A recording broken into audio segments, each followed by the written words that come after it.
तकरीबन मैं व्यक्तिगत तौर से भी और कांग्रेस पार्टी राजनीति में धर्म पर डिबेट करने से परहेज करती है। मुझे लगता है वो गलत है। मुझे लगता है धर्म और आस्था बहुत पवित्र विषय है, उन पर राजनीति नहीं करनी चाहिए। लेकिन करोड़ों हिंदू धर्म के अनुयायियों की आस्था को अगर भारतीय जनता पार्टी के लोग मोदी भक्ति में चूर होके, मोदी के अंधभक्त बनकर, घमंड और अहंकार में अगर हिंदू देवी देवताओं का अपमान करेंगे, हिंदुओं को, करोड़ों हिंदुओं की आस्था पर ठेस पहुंचाएंगे, तो चुप रहना संभव नहीं है। और कल कुछ ऐसा ही हुआ। भाजपा के राष्ट्रीय प्रवक्ता, पुरी से उनके लोकसभा के उम्मीदवार संबित पात्रा ने दुनिया को अचंभित कर दिया यह कहकर कि महाप्रभु भगवान जगन्नाथ नरेंद्र मोदी के भक्त हैं। इस बयान की जितनी निंदा की जाए उतनी कम है।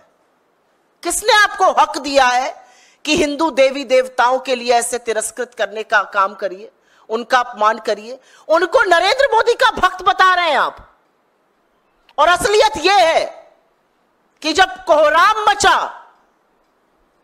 तब झूठी माफी मांगने की बात कर रहे हैं। मैं उपवास करूंगा। इतनी गलत बात कही थी, पहले ही आकर कहना चाहिए था। लेकिन क्या यह पहली बार हुआ है? क्या यह पहली बार हुआ है कि हिंदू देवी देवताओं का नरेंद्र मोदी के समकक्ष करके अपमान किया गया है? बिल्कुल भी नहीं। यह तस्वीर आपको याद होगी, प्राण प्रतिष्ठा के दौरान बीजेपी के ऑफिशियल हैंडल से यह तस्वीरें इस्तेमाल की गई थी। इन तस्वीरों में भगवान राम एक छोटे से बच्चे और उनकी उंगली पकड़कर एक वयस्क नरेंद्र मोदी उनको मंदिर की ओर ले जा रहे हैं। मैं हिंदू धर्म की अनुयायी हूं, हिंदू धर्म को मानती हूं। ऐसे करोड़ों अनुयायी हैं। यह हमारी आस्था, हमारे विश्वास, हमारे धर्म के खिलाफ जो आपकी सोच है उसको दिखाता है। युग युगांतर से जो ईश्वर इस ब्रह्मांड को चला रहा है उसको आप नरेंद्र मोदी का भक्त बता रहे हैं। राम छोटे से बच्चे हैं, मर्यादा पुरुषोत्तम राम, सनातन धर्म का आधार, उनको छोटा सा बच्चा बना के मोदी जी उनको मंदिर ले जा रहे हैं। और ऐसा भी नहीं है कि ये बड़बोले बयान पहली बार आए हैं।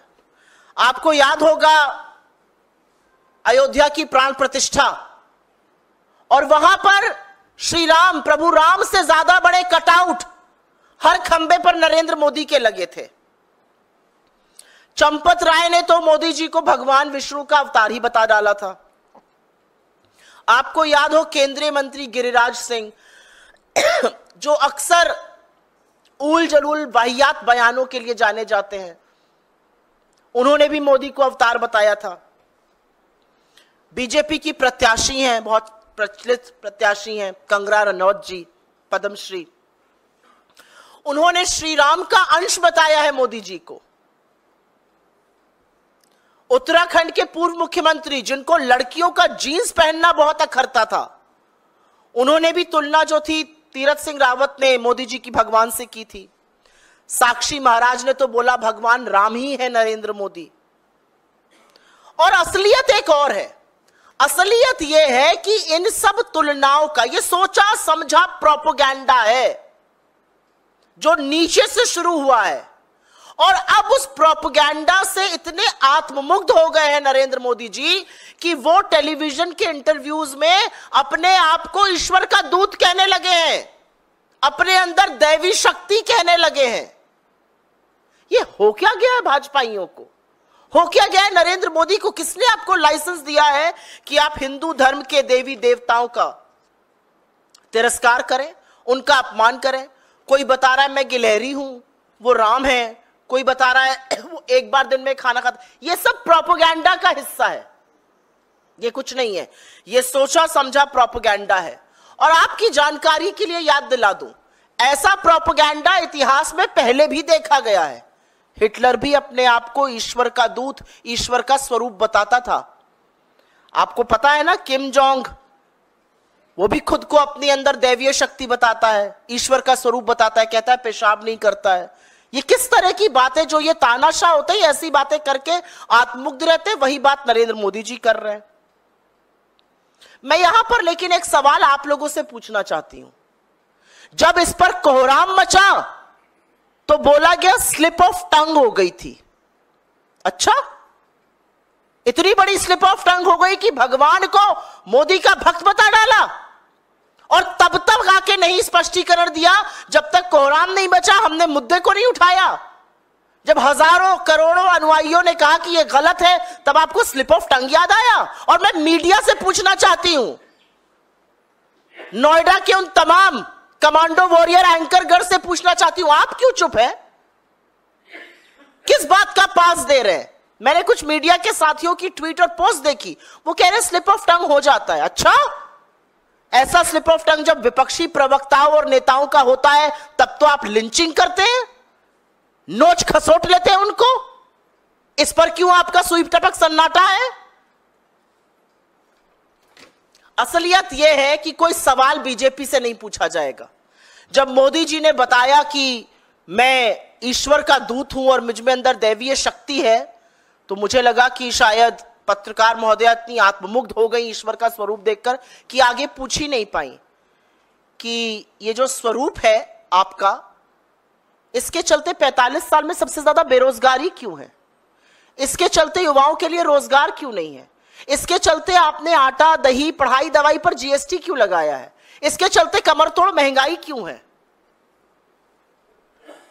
18वीं लोकसभा का चुनाव बेरोजगारी पर, महंगाई पर, बढ़ती हुई गरीबी पर, महिला सुरक्षा पर, किसान की बदहाली पर और मजदूर की मजबूरी पर और हाशिए पर रह रहे पिछड़े, दलित, आदिवासी और गरीब सामान्य वर्ग के लोगों की लड़ाई है। इसके अलावा कोई मुद्दा नहीं है।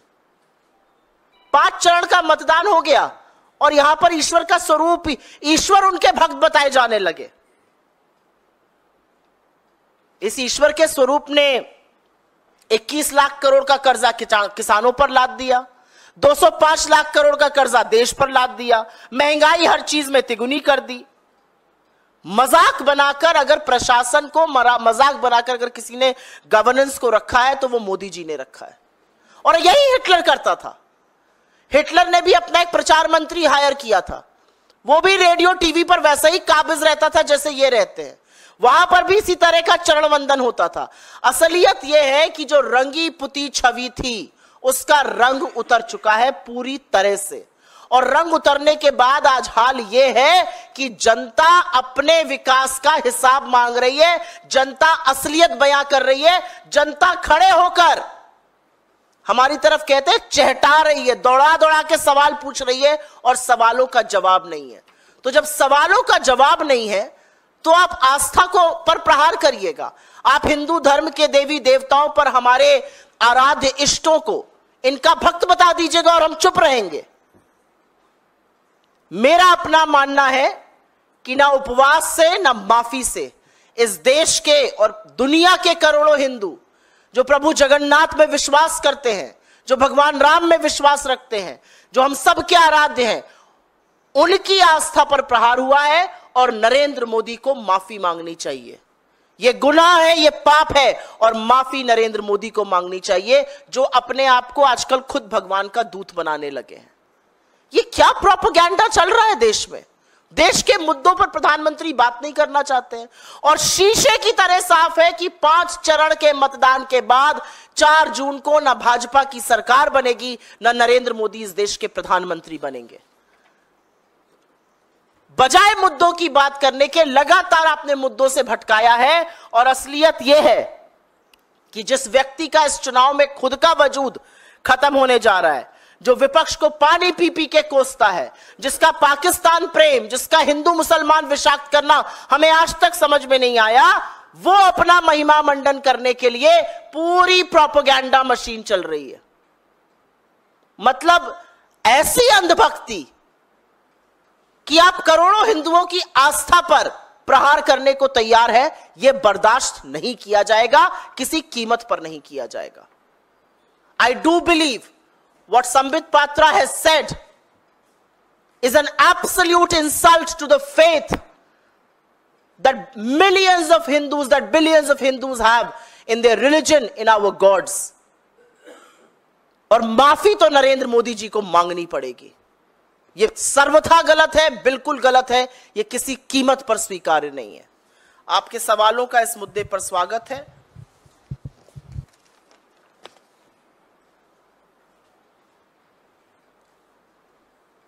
सुई टपक सन्नाटा तो स्टूडियो में है, यहां पर भी है सुई टपक सन्नाटा।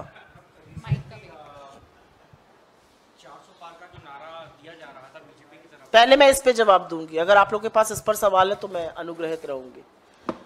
पर यह सच है, यह बिल्कुल सच है कि मीडिया जो स्लिप ऑफ टंग की दुहाई आज दे रहा है, वो मीडिया विपक्ष के प्रवक्ताओं को तो नहीं ऐसी सहूलियत देता है, विपक्ष के नेताओं की तो लिंचिंग करता है, पूरे पूरे दिन बड़े बड़े बैंड लगा के शो करता है। इस पर क्यों चुप है? असलियत यह है कि हमारे दो नेता लोकतांत्रिक तरीके से थोड़ा बहुत मतभेद में अगर कोई वक्तव्य दे दे तो 48 घंटे नहीं 72 घंटे 96 घंटे शो होगा। लेकिन अगर बीजेपी के अध्यक्ष जेपी नड्डा कहते हैं हमें आरएसएस की जरूरत नहीं है, हम बहुत सक्षम हो गए, क्या सिर्फ फुटअव्वल बचा हुआ है आरएसएस में और बीजेपी में, उसमें कोई चर्चा नहीं, उस पर कोई शो नहीं, क्या हो गया है? क्यों सांप सूंघ गया है इस वक्तव्य पे? क्यों चुप है मीडिया? आप लोग इसका जवाब दीजिए। आप लोग के एंकरगण चुप है, आप क्यों चुप है? आप तो बोलिए। मैम, संबित पात्रा, जब इस पूरे बयान पर बवाल मचा तो संबित पात्रा ने कहा है कि उनको बहुत पछतावा है और वो 3 दिन का उपवास रखकर प्रायश्चित करेंगे। तो क्या ये असल में उनका पछतावा है या जो हंगामा मचा उसके बाद वो बैकफुट पर आ गए?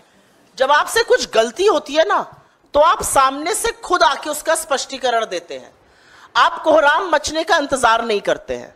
हम सबसे कभी कभी कुछ गलत हो जाता है, कुछ गलत शब्द लिख दिया, कुछ मुंह से निकल गया, हम तो सामने से स्पष्टीकरण देते हैं। आपने इतना इंतजार क्यों किया? आपने पहले गलत शब्द बोले, उसके बाद कोहराम मचा, लोगों की आस्था पर प्रहार हुआ, आपको पता चल गया कि ये आपके खिलाफ हो रहा है, जिस पुरी से आप चुनाव लड़ रहे हैं वहां की जनता आपसे क्षुब्ध हो गई। अब आप बोल रहे हैं मुझे पछतावा है, मैं उपवास करूंगा। ये पहले व्यक्ति हैं जिन्होंने भगवान का ये तिरस्कार किया है। यह है भारतीय जनता पार्टी की वो फोटो जो भारतीय जनता पार्टी के ऑफिशियल हैंडल से ट्वीट हुई थी। कैसे ट्वीट किया आपने ये फोटो? किस हिम्मत से तीरथ सिंह रावत और साक्षी महाराज और गिरिराज कहते हैं कि भगवान की तुलना मोदी जी से करते हैं? किस हिम्मत से मोदी जी कहते हैं मैं भगवान का दूत हूं? क्या हो क्या गया इन लोगों को भाई? मैं ये जानना चाहती हूं। इतना घमंड, इतना अहंकार कि आपने हिंदू देवी देवताओं को भी नहीं बख्शा। मतलब कुछ तो ईश्वर के प्रकोप से, ईश्वर के कोप से डरिए। और इस पर मीडिया की जो चुप्पी है, अगर आप बस अपनी आंख बंद करके और दिल पर हाथ रख के, मुझे यहां पर अगर कोई भी एक व्यक्ति खड़ा होकर बता दे अगर यह बयान किसी विपक्षी व्यक्ति ने दे दिया होता तो अभी तक क्या होता? लिंच कर दिया होता आपके और आपके एंकर्स ने, नोच लिया होता आप लोगों ने। लेकिन ऐसा नहीं हो रहा है। बीजेपी के व्यक्ति ने कहा है मीडिया चुप रहेगा, आंखों पर पट्टी, मुंह में दही जमाएगा। जी मैम, एक गंभीर सवाल है, राजनीति से इतर ये सवाल ये है, लोगों के चूंकि हम पत्रकार जो जनता के मन में होते हैं, जो मैंने मुद्दा उठाया है ना वो अति गंभीर मुद्दा है। यस ये छोटा मुद्दा नहीं बिल्कुल, है। बिल्कुल मैम। जो धर्म के स्वयंभू ठेकेदार बने घूमते हैं वो सिर्फ बीफ कंपनियों से चंदा ही नहीं लेते हैं, वो ईश्वर को मोदी का भक्त बताने लगे हैं। ये बहुत गंभीर मुद्दा है। मिलावटखोरी से लोग परेशान होते जा रहे हैं। पिछले 5-10 सालों में भी मिलावटखोरी बढ़ी है। फसाई की रिपोर्ट भी बताती है कि अलग अलग यूपी हो या अलग अलग राज्यों के कई जो प्रोडक्ट्स हैं वो खराब हैं, जहरीले स्तर के हैं। तो अभी जो आपके घोषणा पत्र में, कांग्रेस के घोषणा पत्र में या अन्य राजनीतिक दलों के घोषणा पत्र में भी इस पे कोई बात नहीं है। क्या कांग्रेस पार्टी अभी की जो स्टैंडर्ड है गवर्नमेंट ऑफ अभी जो ये गवर्नमेंट ऑफ इंडिया के स्टैंडर्ड है या और बीजेपी का जो रुख है उसको सही मानती है? मेरा अपना मानना है कि खाद्य पदार्थों में जिस तरह की मिलावट की बात आ रही है, जिस तरह से सब स्टैंडर्ड क्वालिटी बिक रही है, जिस तरह से FSSAI को बार बार चीजों को प्रतिबंधित कर देना पड़ रहा है, कहीं ना कहीं ये लोगों के स्वास्थ्य के साथ, उनके विकास के साथ, उनके जीवन के साथ एक गंदा खिलवाड़ है। और बिल्कुल वो रूल्स दोबारा से देखे जाने चाहिए, उन पर पुनर्विचार होना चाहिए और सख्ती से वो रूल्स इंप्लीमेंट होने चाहिए।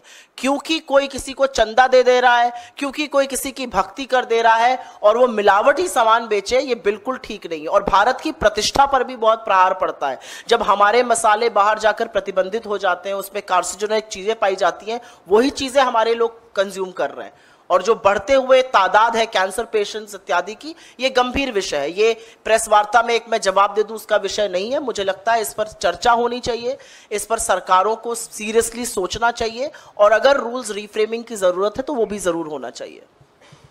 मैम, बीजेपी के एक और नेता कैलाश विजयवर्गीय हैं जिन्होंने एक ट्वीट किया और बंगाल में और महाराष्ट्र में हो रहे मतदान को लेकर उन्होंने इशारा किया कि रोहिंग्या घुसपैठियों वाले प्रदेश में मतदान 50% है, वहीं हिंदू साम्राज्य की स्थापना करने वाले छत्रपति शिवाजी महाराज के प्रदेश में मतदान 25% है। ये लोग कब जागेंगे? इस ट्वीट पर आप कुछ कहना चाहें तो? आपको लगता है इतनी भद्दी वाहियात ट्वीट्स पर मुझे जवाब देना चाहिए? ये देश के मतदाता हैं। ये जो चुनाव हो रहा है ना सारा, जो हम भी लड़ रहे हैं, बीजेपी भी लड़ रही है, यहां सभा हो रही है, वहां सभा हो रही है, यहां पर हम बोल रहे हैं, वहां पर हम बोल रहे हैं, ये क्या है? ये लोकतंत्र का पर्व है। ये 5 साल में एक बार होता है, लोगों को मौका मिलता है अपनी सरकार चुनने का, अपने मुद्दों पर सरकार चुनने का। और आप उन्हीं लोगों का तिरस्कार, उन्हीं मतदाताओं का अपमान कर रहे हैं जिनके बल पर आपको सरकार बनानी है। ये मैं बता तो रही हूं, ये भाजपा का घमंड है, ये उनका अहंकार है। पहले लोगों को गाली देते थे, एक समुदाय विशेष को देते थे, फिर मतदाताओं को गाली देनी शुरू करी और अब भगवान का तिरस्कार और अपमान करने लगे। ये घमंड और अहंकार है जो सिर चढ़ के बोल रहा है। और मैं आपको बता दूं, जनता भी और ईश्वर भी न्याय जरूर करता है। बस 10 दिन की बात है, ये सारी वाहियात बातें 10 दिन और झेलिए आप लोग। जी, आपका कुछ सवाल था?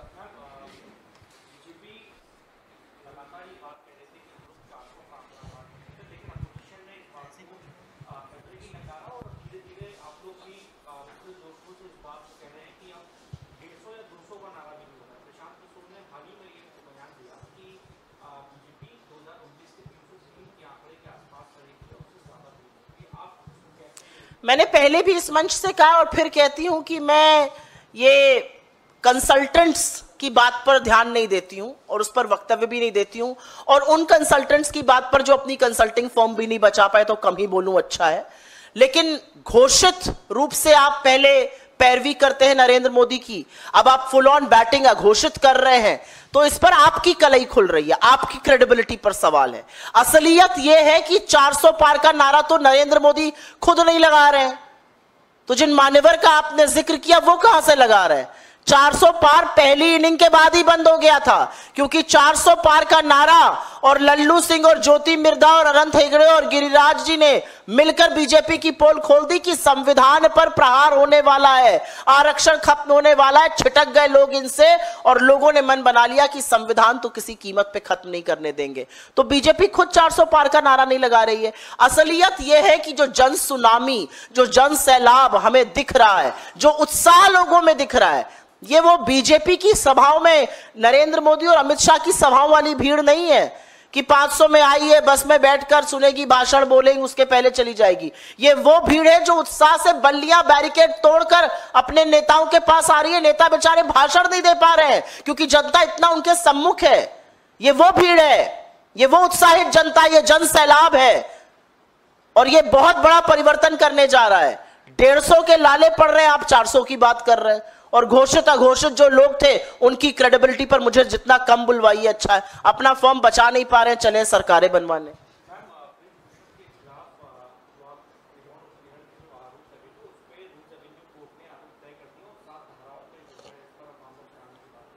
राउज एवेन्यू कोर्ट ने आरोप तय कर दिए हैं, लेकिन नरेंद्र मोदी ने क्या किया?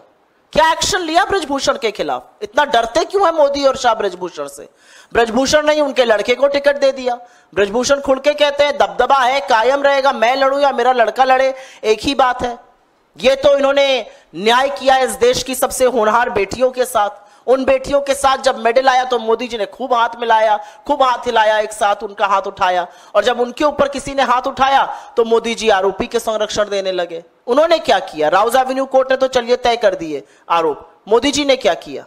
और फिर कहते हैं मैं महिला सुरक्षा की बहुत बात करता हूं। महिलाओं का नाम नरेंद्र मोदी को और उनकी सरकार को कतई नहीं लेना चाहिए।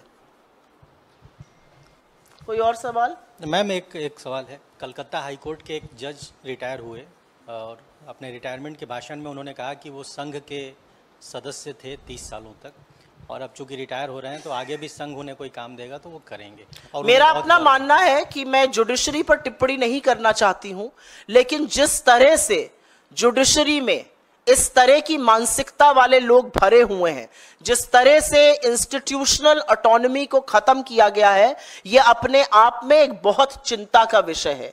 एक सिटिंग जज छोड़ के ज्वाइन किए ले रहा है, अगले दिन मुख्यमंत्री को गरिया रहा है। एक जज रिटायर होते कह रहा है मैं संघ का आदमी हूं, मैं तो संघ चला जाऊंगा। तो ये लोग कर क्या रहे थे जुडिशरी में?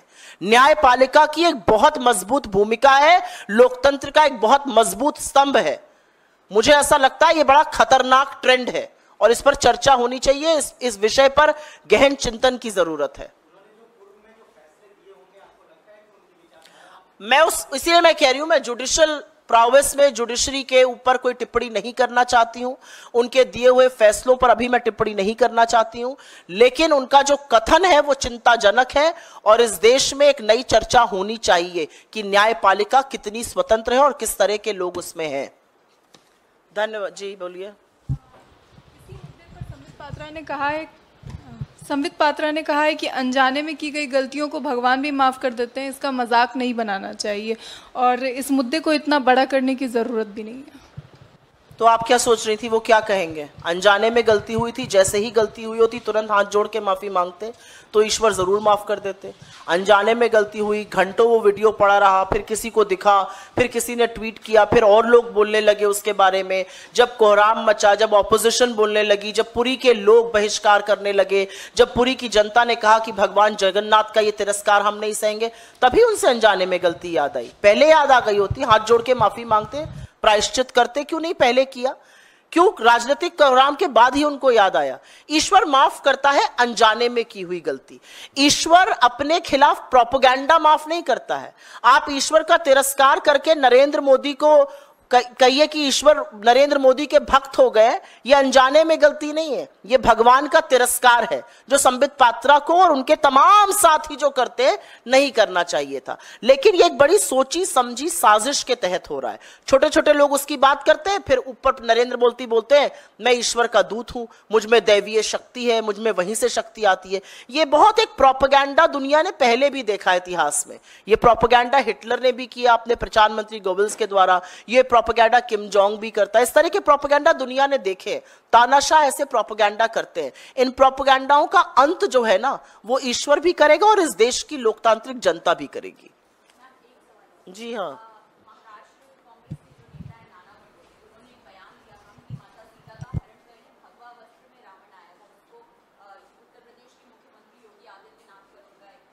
मैंने ये बयान सुना नहीं, इसलिए इसमें टिप्पणी करूंगा।